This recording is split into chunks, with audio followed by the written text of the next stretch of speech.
Hello there, this is Angela with Parkrose Permaculture. I am working on doing some chop and drop in this part of the garden. In a recent video I talked about how when my comfrey starts to look sad and get powdery mildew and is at the end of its bloom cycle, I cut it back to the ground. So I've just cut it all on this side of the fence, and then I'll be going to the other side of the fence to cut it down. And then it gets thrown down for chop and drop around the base right now of this young Tibetan cherry.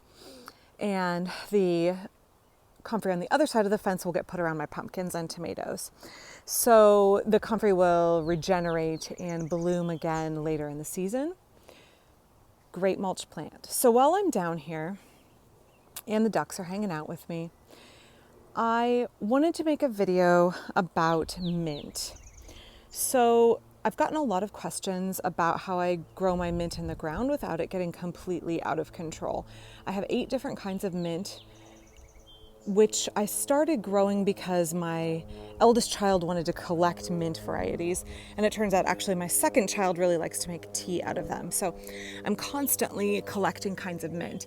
And I do grow them in the ground. Mint is in the Lamy ACE.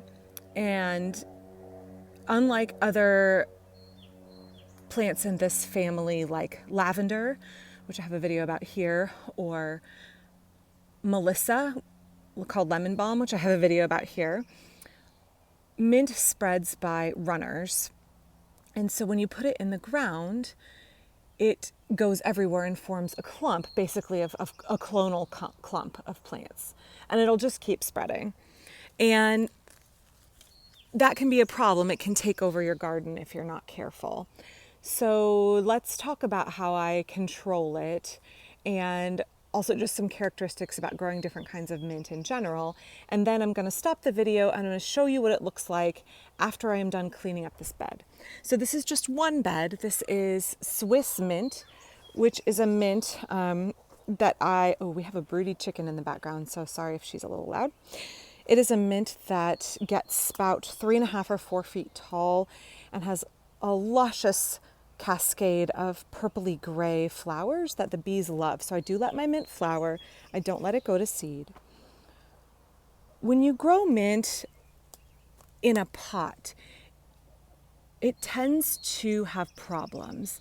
It tends to get rust. The edges of the leaves look real bad and kind of orangey brown and curl up. Mint is a heavy feeder, and also its natural habit is to run. So it does not like being constrained in a pot. And I found that for me, growing mint in a pot is a lot of work and a lot of hassle, and the mint just always doesn't look super good. So I want to put that mint in the ground, but then I need to keep it from running everywhere. So I grow mint in sunny locations because it does best in full sun, and in my rainy Oregon climate, it is less likely to get mildew problems in a sunny spot. There are some mints that do well in more shade, including apple mint. It is frequently used as a understory ground cover in a permaculture food forest setting. It is definitely more shade tolerant than some of the other mints. So let's look at a runner here. How do I know when it's time to pull up my mint? For me, I pull it up twice a year. I rip up half the mint patch. Let me show you a runner here. So, right, it's going to run by rhizomes are underground stems. It's going to run by rhizomes and form a big clump. And these can be difficult to pull out when your ground is dry. So I wait till it's been raining for several days and the ground is really soft. And then these come up quite easily.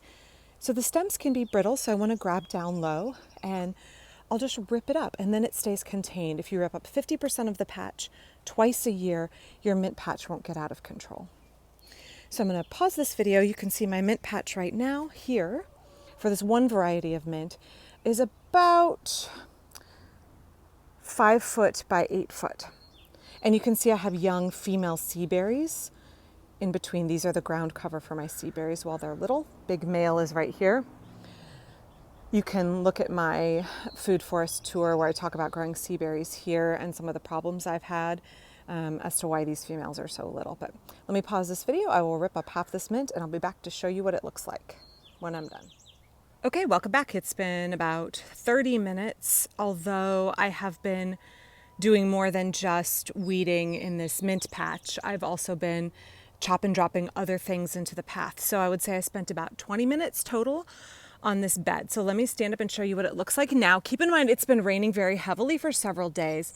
And I know some permaculture people might say, or regenerative ag people might say, you really don't want to trod on the ground when it's wet like that. It really compacts it. And that is very valid and very true. But that's the best time to pull up mint, when the ground is quite wet. So this area is an area where I'm growing pioneer species like sea berries that do very well in poor soil. And I'm also growing a lot of things with big roots like comfrey that are going to help loosen up that soil again. So ideally you don't want to compact your soil, but sometimes it's about balance, right? So I need to balance the need to pull up my mint versus working and stepping on wet, saturated ground. I can also just take my broad fork and loosen that a little bit if I need to. So let's look at what we're looking at now. Again, it looks a little rough. I've just cut back a ton of stuff. Also, the sun has come out and I'm wearing a black shirt and I'm getting very warm. Okay. So I pulled up about more than 50% of this patch. I would say 2/3 of this patch. And I cut back a lot of the tops of it so that I could reach along the fence. I really want to be a good neighbor to my neighbors, and I noticed I had mint rhizomes going under the fence. I have logs along the fence to keep this chicken right here, Violet, from escaping under the fence, as she loves to do. So I rolled back all the logs and I reached under the fence and pulled up any of the mint rhizomes I could find there, because maybe my neighbors don't want mint along their fence line. So I'm trying to get that pulled back, and I think I'll probably send them a message and ask if I can come weed on their side of the fence if there's any mint coming up on that side. So I cut back the mint here, but I didn't pull it all up. I just needed to get it out of my way. I removed all of the rhizomes I could here, and then around this sea berry and under here where Violet is, and then along the fence all the way across here for about an 8-inch swath all the way to here. And I left this section here, and this is what it looks like, what I pulled up. You notice I have 2 piles here. I'm going to crouch down. I remove the rhizomes and the roots, and I cut them off, and I make a stack of the stems and the greenery. So this is not a waste. In permaculture, we talk about how there is no such thing as waste. There is only a resource for which we have yet to find a use. And I think that reframing is really important, because we can't throw things away. There is no away. There is just making our problem somebody else's problem, whether it be our neighbor or whether it be our children and our grandchildren. So this is not going to get thrown away. I actually use this as bedding in the chicken coop and in the duck house. And they will, makes it smell better, and they will trample it and make sure that it doesn't come back to life.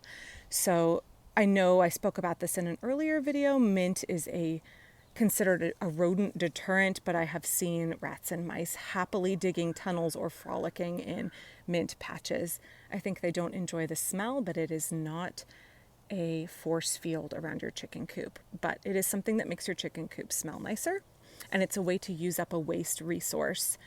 I don't buy bedding for my chickens or my ducks, and especially because ducks sleep on the ground and poop on the ground, they need a good deep bedding method. I use prunings, whether it be hazelnut or comfrey or mint. I use prunings, and then that turns into compost very quickly.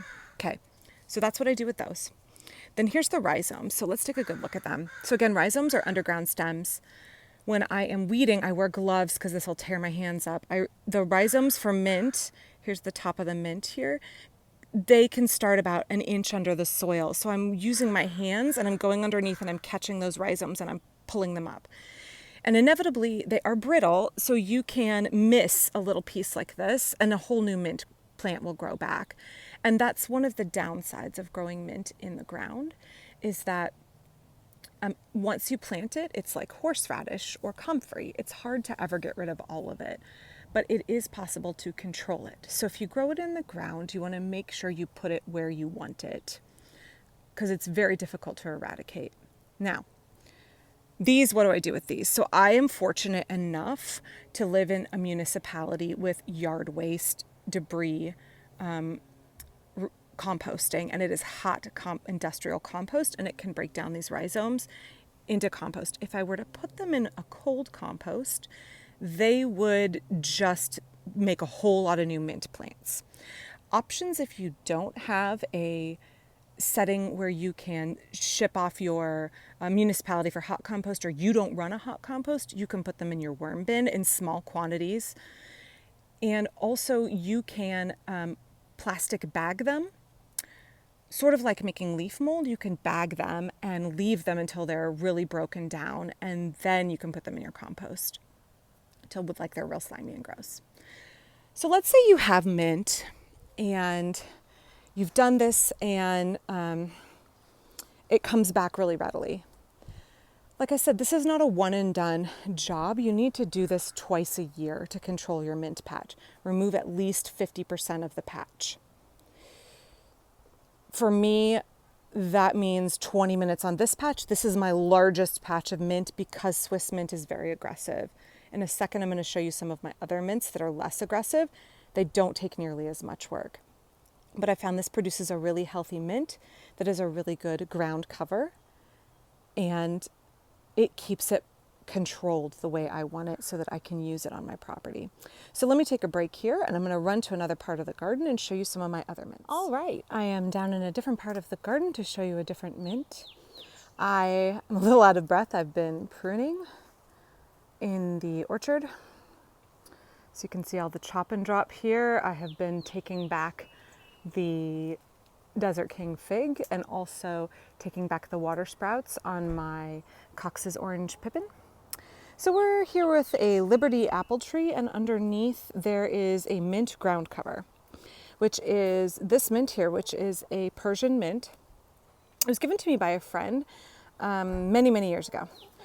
Behind it is an asparagus on the other side of this fencing, or I should say about a dozen asparagus plants. And there is a Concord grape here. So now let me pull up this nipplewort, which is a weed. This mint is one that is less aggressive than the Swiss mint I showed you earlier. It has very pretty, ruffly, small, my camera doesn't want to focus here, small leaves and kind of petite, delicate flowers. It's a really nice mint that is not nearly as aggressive, and the rhizomes are smaller. So when we're looking at how to control mint, one place to control it is, or keep it controlled, is to grow it on the edge of the chicken run.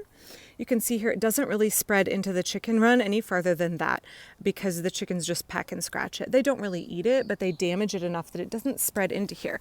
So I'm going to back up and show you. So here's the edge, it's along the fence. And then as we move into the chicken run, it's just big chop and drop mulch and nothing else. So that's a way to control it from spreading in one direction. Another way to control mint is to shade it.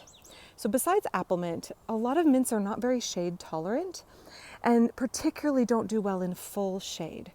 So if you put your mint in as kind of a nursery plant, pioneer species to help shade the ground and be a living green mulch for baby fruit trees, as your fruit trees get mature, they often will shade out the mint and it will die back. Now, if you want to intentionally remove the mint, sheet mulching and shading the entire surface of the ground for hopefully at least 6 months, preferably a year, will kill the mint runners. Don't need to spray. You just need to basically smother them. You need to know what growing conditions they like and how to remove those preferable conditions or bring in conditions that inhibit their growth. So that's a look at two of my mints. I also grow chocolate mint and pineapple mint and apple mint and bubblegum mint and mojito mint. So many kinds of mint with such a diversity of flavor. I think it's well worth letting these plants flower because they're really good bee food, and a late bee food like July bee food. So I hope that helped y'all get some tips on growing mint. I'll be back soon with another video. Enjoy the rest of your day.